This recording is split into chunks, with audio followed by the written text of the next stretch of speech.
Well, and after a brief hiatus, we're back, Hi. which teaches us that love requires patience. Yeah, that's right. It is a process. But for those of us who weren't, who might not have joined us earlier, again, I'm Kirk Higgins, the Senior Manager for Content here at the Bill of Rights Institute. And I'm Rachel Davison Humphries, Director of Outreach. And I'm Gary Colletti, Senior Manager of Programs here at the Bill of Rights Institute. And hello and happy Valentine's Day. Happy Valentine's Day. And we're here to talk about love.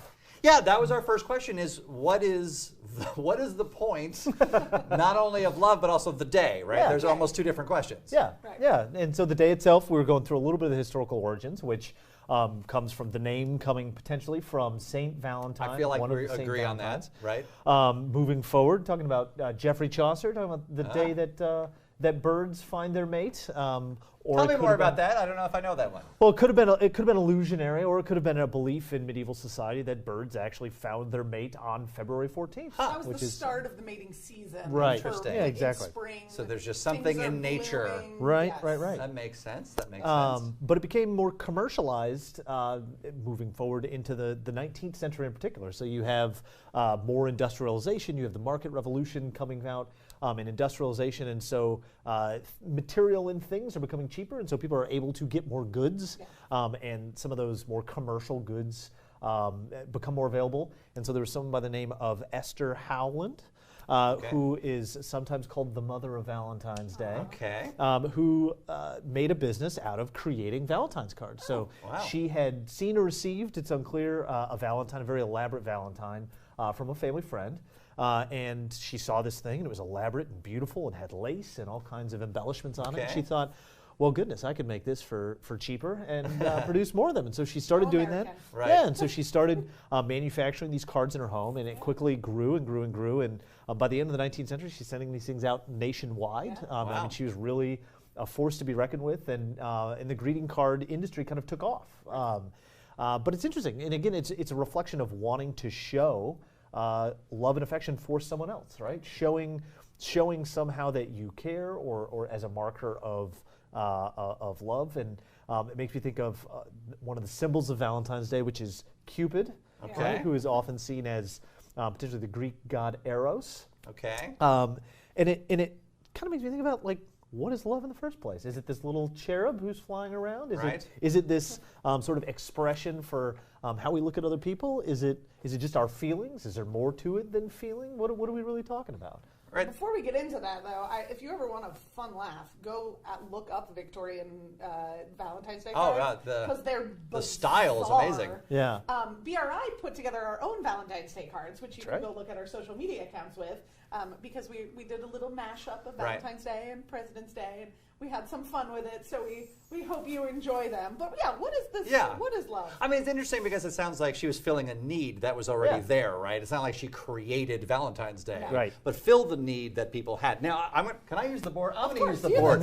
All right. You use the board. Okay, I'm going to give you the roses. Oh, there you go. thank you. I'm going to refer to these later.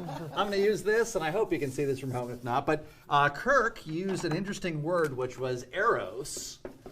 Which I think a lot of the day seems like. You mentioned the cherub, this idea of like a romantic love is really interesting. Right. But I don't know that's the only one. In the same way you had mentioned earlier that there were kind of different Valentines. Mm-hmm.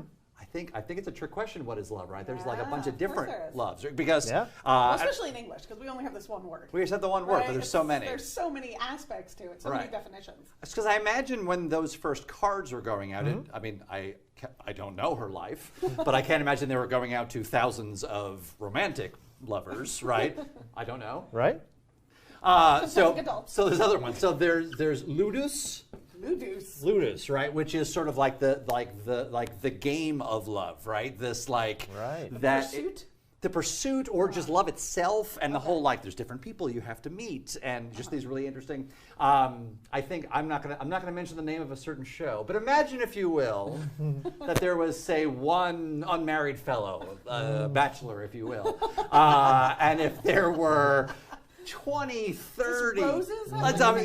Just saying, I don't know. I've never seen it. But let's say there were a lot of, within that, there's interesting ways you interact with people. You know, what do you say to one versus another, and the tone you use. And that, these are sort of related, but I think it's really interesting because there's something about that pursuit, right? That game is a little harsh, but the idea of machinations is hard. How do you talk about love and the different actions you take?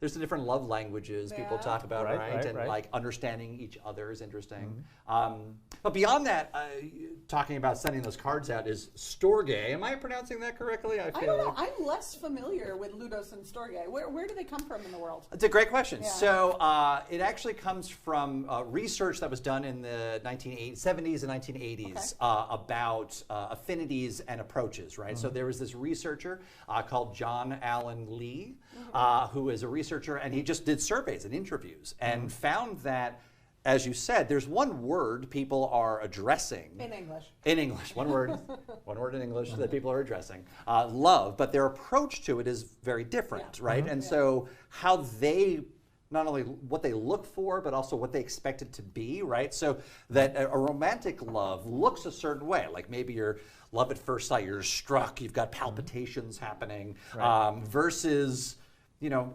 what is it when, you're getting into a relationship or getting to know somebody, but then you immediately aren't interested and you're interested in this other person or these other things, and realize that, you know, sometimes people think of a friendship love as being a much more true love. And so he had a few others. He had pragma, which is approaching love as if it's like a list, like a checkoff list. Yeah, like pragmatic. Like pragmatic, exactly. Like I've got you don't fit the list that I have. And we all have friends like that when they're thinking about their potential mates. Yes, exactly.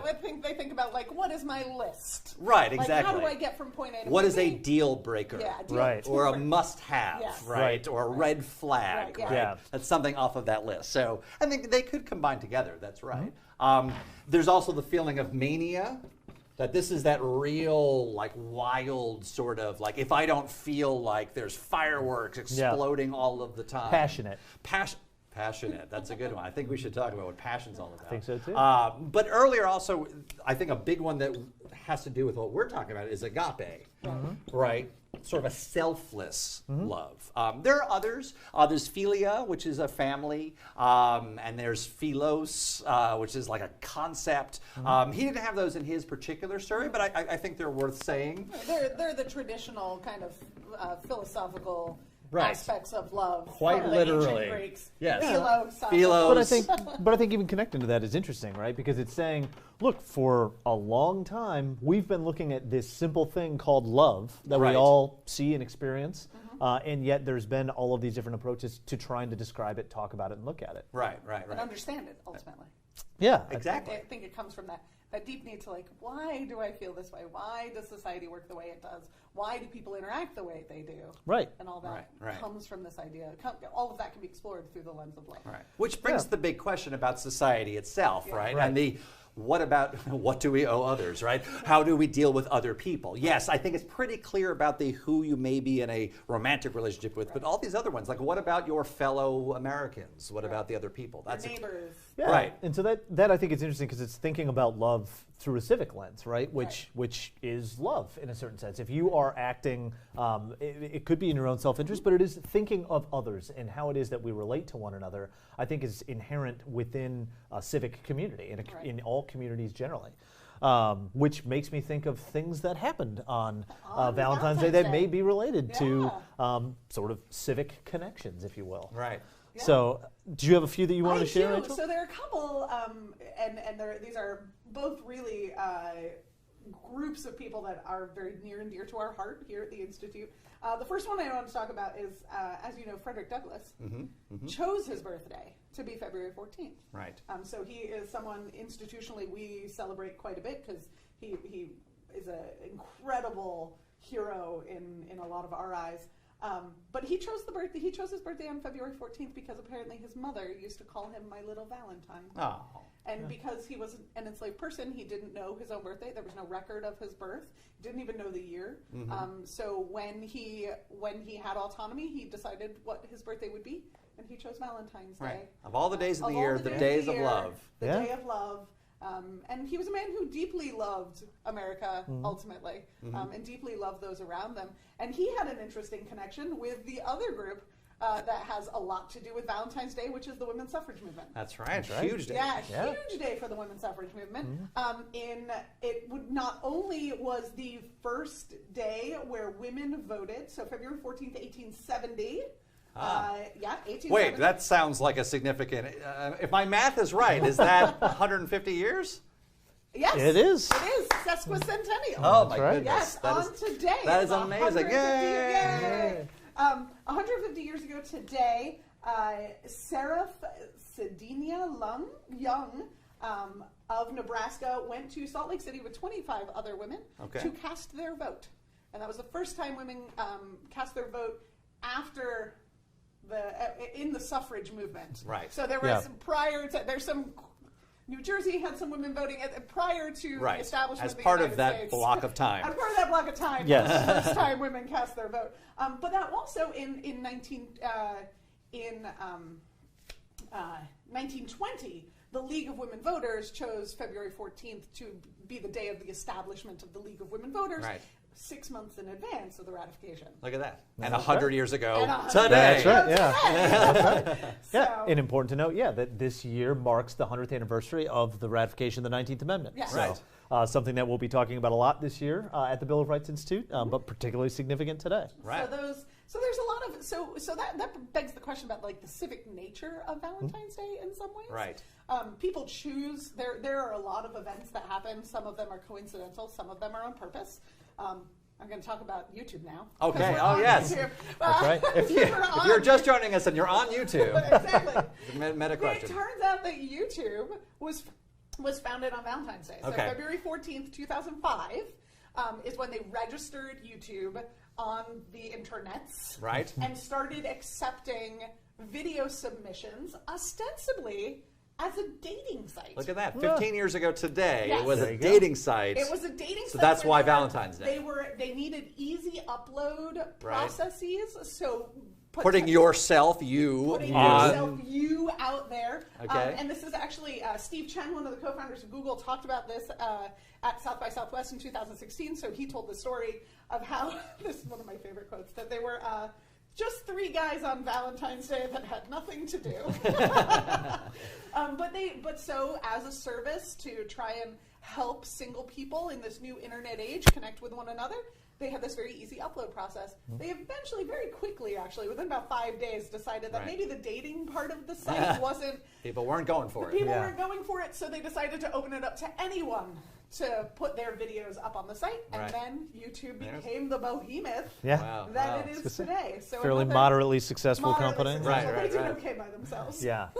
But what is the civic nature of today? Like, why does this... Well, but I think it's interesting because, again, we're thinking about love and romantic love, like we were talking about, which love we may go and celebrate with a significant other today. But then also, there's a trend of Galentine's Day, right? Is Palentine's a thing? Valentines, I think they come out of the same concept, concept. So celebrating love of a very near and dear show to our hearts, which is That's right. Parks That's and Rec. right. Established Valentine's Day. But thinking about love and friendship, right? And that love. That's Storge. Yeah, there is a kind of relation that we have that again is being celebrated on today. But then also sort of that love of country or love of place or love of community. Right. And all of these, they can be complicated and complex. So we were making some really good connections. Just not Wi-Fi connections. Oh. Yeah, so thinking about how it is that passion becomes refined to reason, right? So how is it that you channel these things? Because it's important, being passionate can fuel things and can be a good motivator, but being prudential about those things, I mentioned prudence. Right. So it's something that is thinking through how it is that you accomplish something. So it's being smart, or smart's probably the wrong word, being wise about when to be bold or when to be maybe more passive, or when to be delicate or when to be forceful. Prudence is sort of the guiding virtue, at least in sort of the classical sense, that can help direct you through those things. Yeah, that's good. And I wrote down the word infatuation because I think that connects. You mentioned the word blind. You mentioned maybe unwise. And I think passion on its own, and I'm borrowing this, by the way, from another researcher by the name of Robert Sternberg, who took a look at what's called the triangular view of love, and we'll get into what that is. But that idea that not only does love have many facets, that you need multiple facets for it to be that deeper thing. Right. Because there's burnout there, right? And if you're constantly in one state, right, then you don't have the fullness of the experience, and you can't you can't put yourself in any other position to change your behavior. Absolutely, absolutely. Yeah, and I think, again, civically thinking about our passion for things is great, and channeling that into making changes in our community, I think ultimately reflects on our love of our others within our community. And that change isn't always necessary, but just knowing what it is that we are seeing, loving, appreciating about other individuals and how we can help build a flourishing society, I think is what's key there. Yeah, and one of the elements that takes is another part of what Sternberg talks about, which is commitment, right? That commitment to your community has to be tied to this, right? That just feeling a certain way is one thing, but you actually have to have action for love in some way. Yeah. Commitment on its own is not great, right? Because then you have, and we're going to go down a rabbit hole a little bit here, what we call like emptiness of love, right? Just commitment without the passion, then is just you're doing it because you have to, right? And so that's an interesting word of like duty. Like how do we understand what duty is? Yeah. And that's because duty is more than just a simple commitment, right? It's an appreciation of that community and a recognition of the things that we ought to do. So if we have a duty to serve on jury duty, right? Okay. Jury duty is a word that is a thing. It is. Which, by the way, I kind of want to do. I do too. Right. I've never been called to jury duty. But it also, in thinking about it, you can look at it in two ways. You can look at it as, I have to go serve on jury duty, or the bright-eyed, bushy-tailed is, I get to go serve on jury duty. But I think both of those miss out on the fact that we have juries, which is an interesting thing. Pretty amazing. Why do we have them? Well, because we believe in this country that you should be judged by a group of your peers, right? So you should be judged by an impartial group of people who are going to listen to evidence being brought forth and then determine your guilt or innocence. That's a pretty amazing thing. And so it's a duty to go and serve on it because you have the opportunity to. Connecting it to that opportunity, I think, is what is really powerful and gives meaning to, it's something you could be passionate about, right? But it gives meaning to that process. Yeah, I mean, to me, immediately I'm thinking about what you were saying earlier. We're voting, right? Voting can be, I have to go do this thing or whatever. But come on, I mean, the opportunity to do that and to have that opportunity and to take the opportunity and to be excited about that opportunity. I mean, people had to travel very far 150 years ago to do these things and really fight for it. And it seems something that it's away from duty. I think it's somewhere kind of in the middle here. Well, but there's where the reason comes in too. Doing something just because it is a duty, or doing something just because you're passionate about it, that may be a necessary condition, but not sufficient for good citizenship. Right. It's an interesting way that we use, again, we're talking about words, the word reason. Do you have a reason for doing something? Is it just the logic that you used dispassionately? No, it's a cause, it's a meaning that comes out of that. It's serving something outside of yourself, right? It's doing something on behalf of others for the betterment of many. And that reason comes from just knowledge of, you said prudence, you said reason, there's just knowledge of what you're dealing with, who you're dealing with, because the more you have that, the more it can grow. And that's actually the third part of the triangle for Sternberg, which is intimacy. And intimacy is not, it's a family show. Intimacy just means knowledge of, I know your favorite color and your favorite potato chip and your birthday. And, I know what voting means. And I know, and that knowledge and that real consideration, I guess is almost a better word for it, that there's a connection there that is made. Intimacy on its own, again, isn't great. We call that liking, right? You like something, like I like to vote. But that's not the same as the passion to go out and vote or to be part of the community. And the commitment to follow through on that thing, right? But you also need to know, how can I best fit? How can I, and we use a word around here, which is having to do with serve others or contribute, right? Contribution. How can I understand my contribution to something else? Whether it's sending a neighbor a card or voting or setting up a brand new platform for video. In the many ways you can contribute too, right? And that, again, all goes back to love in a way. But you can contribute by giving to charitable organizations, or you can contribute by starting a business, or you can contribute by becoming involved in the legislative process, or in protesting and petitioning the government, right? Or just staying apprised of what's going on in your neighborhood, or it's as simple as going and knocking on your neighbor's door and saying, "Will you be my Valentine?" Hey there, that's good. Oh, and I think that is that then inherently what the civic nature of Valentine's Day is? It's that idea that it's a way to form closer bonds to those around you. So around the country, I remember every single year Valentine's Day. I mean, lesser and better Valentine's Days in elementary school, right? There's a civic activity that happens there. That sometimes, at least in the 90s, you'd make your little box. I know where you're going with this, yes. And you'd wait, and then you wouldn't get that many, and other people would get lots of them. But that's still important social feedback for you as what your contribution is to your community, or at least the perceived contribution of your community. But then, like, the making of those four-year friends was a different kind of civic activity. It was showing that you took the time, even if it wasn't reciprocated, that was something you valued. Yeah. And so, I mean, my elementary school experience was very much, you had to take a moment to consider your classmates in a way. And again, it wasn't romantic. I was third grade, whatever, but it was like, what do I think of you? You know what? Turns out when I think about it, I like you. Yeah. Or, we have this, we're in on it together. We have this experience together that, you mean something to me, which is really interesting because it's a day to say, well, who do these people mean to you? And not every culture would absolutely. do that, right? And so what's unique about American culture that this is something that proliferates so widely in every school, right? And like, not every school, but I would assume that the vast majority of schools celebrate Valentine's Day in one way or another. Acknowledge it in some way. Acknowledge it with the giving of acknowledgments between students who sometimes are not always they don't have much intimacy. Right.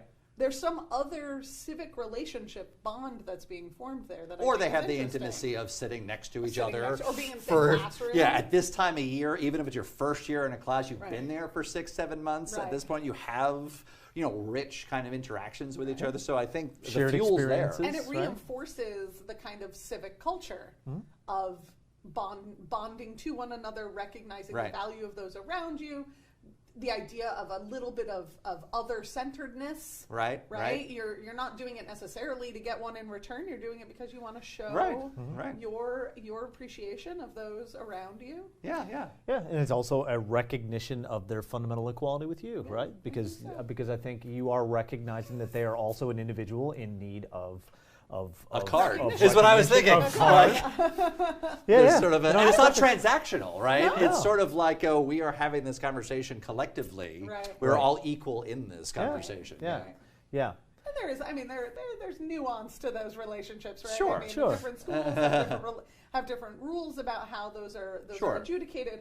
But ultimately, I think it is about creating those social bonds that allow a democratic, self-governing society to be in connection with one another, that then allow you to work together towards common good goals.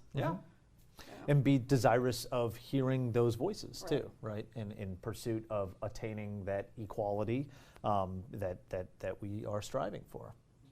So Valentine's Day is a civic holiday. I think so. I think we're going to put a check mark in civic holiday. Yes. That's why the Bill of Rights Institute is doing a podcast on it. That's right. Absolutely. Yeah. And it's an interesting thing. I mean, and I think, being in the United States, it's something that we reflect on too when we think about the service to the country. I think that's often seen as an expression of love. We call it service to the country for a reason. So there should be some sort of sacrifice that happens, whether it's time or effort or attention. Public officials too. I mean, not only at the federal level, but all the way down to local levels, local state boards, even local community and homeowners associations and things like that. Although those, are people have opinions about them, but it's a show of serving on behalf of others in a very democratic sense, where all are participating and a part of that conversation in recognition of the value that everyone gets. And I think that recognition of value is certainly something worth loving. Check mark. Absolutely. Aww. Yeah. In all the different facets that love is, right? Yeah, I mean, that, I imagine that the township, and there's just something about we use the word neighbor in an interesting way, but like, there is all day today some weird, sort of rise in affection in a way for extra love for your neighbor. Be like, these people are pretty cool. It's also the day that the most number of people get engaged. Oh, is it really? Yeah, interesting. Something like 60,000 couples will get engaged today. Wow. Yeah. How about that? Because It's a day where there's love is in the air. Love is in the air. And spring isn't far away. Because of the birds. That's right. Exactly. That's right. As Chaucer taught us. As Chaucer taught us. So wait, we're birds then? I think so. Yeah. Okay. I don't understand. Well, I think we've gotten to why Valentine's Day is a civic holiday and why love is a part of being in a civic community, which I think is very I important. think that is important. And the fact that there are many different kinds and in many different aspects, but they all kind of come together in what seems to be weirdly clear for it being so complex. Yeah, like someone understands love from their experience of it. Yeah. And you can have simultaneously love for a person and love for your country at the same time. Yeah, absolutely. And it doesn't need to be blind in either sense, right? It can be Reasoned. thoughtful and reasoned and Passionate, reasoned, passionate. And it's a pretty beautiful thing. It is. Love. It is. So. We hope you go out there today and love your neighbors a little bit more. Yes. And we really appreciate you. Absolutely. So thank you. And we appreciate you joining us. And do check out our Valentines that we created. We think they're kind of fun, a little twist on traditional Valentines. Mashup of Valentine's Day and President's Day. Yes. With love from the Bill of Rights Institute. Thanks for joining us. Thanks. Bye. Bye.